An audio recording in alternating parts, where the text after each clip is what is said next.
ఈ 20 ఏళ్ళు గాను గతంలో లేదే. అసెంబ్లీలో మహామోహన్ చూసాం మేము. అసెంబ్లీలో మాట్లాడటం ఎంత గొప్పగా మాట్లాడారు, ఎంత గొప్పగా విమర్శించేవారు. ఎంత విమర్శించినా పదజాలం విషయం మీద ఉండేది, పదజాలం చాలా గౌరవంగా ఉండేది. అది పోయింది. 22 దశాబ్దాలు అయిపోయింది, ఆ భాష పోయింది.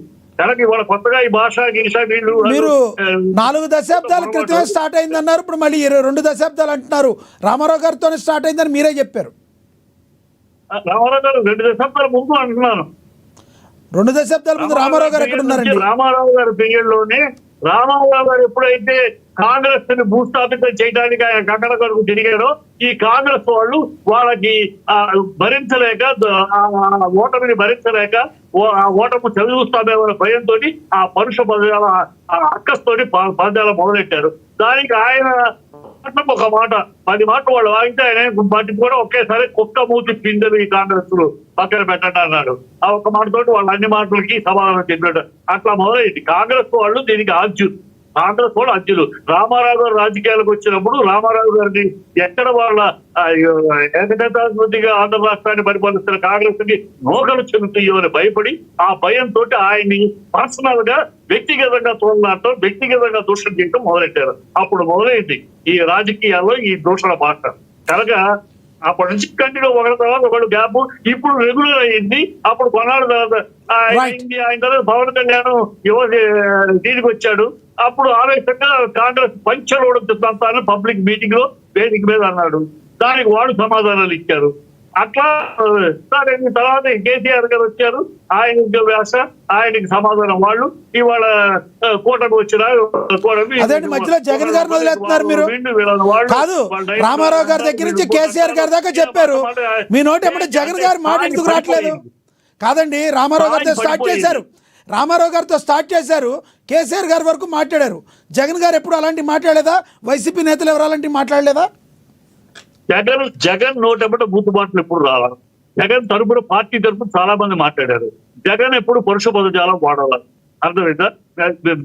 జగన్ వేరు, జగన్ పార్టీ తరపున చాలా మంది మాట్లాడారు. జగన్తో కొడాలని అవ్వచ్చు, ఇంకోళ్ళు అవ్వచ్చు, పరుష పదజాలం వాడారు. వాళ్ళు వీళ్ళని వాడారు, వీళ్ళు వాళ్ళని వాడారు, అవన్నీ వాడుకున్నారు. సో అత్యంత శక్తివంతమైన రాజకీయ నాయకుడు జగన్మోహన్ రెడ్డి అంటారు. జగన్ మాట ఎప్పుడు జగన్ పురుష పదజాలం ఎప్పుడు ఎక్కడా వాడాలి. అంటే చిట్టిబాబు గారు మీరు అంటారు జగన్మోహన్ రెడ్డి మాట్లాడిస్తారు కానీ జగన్ మాట్లాడరు అంటారు, మీరు అంతేనా?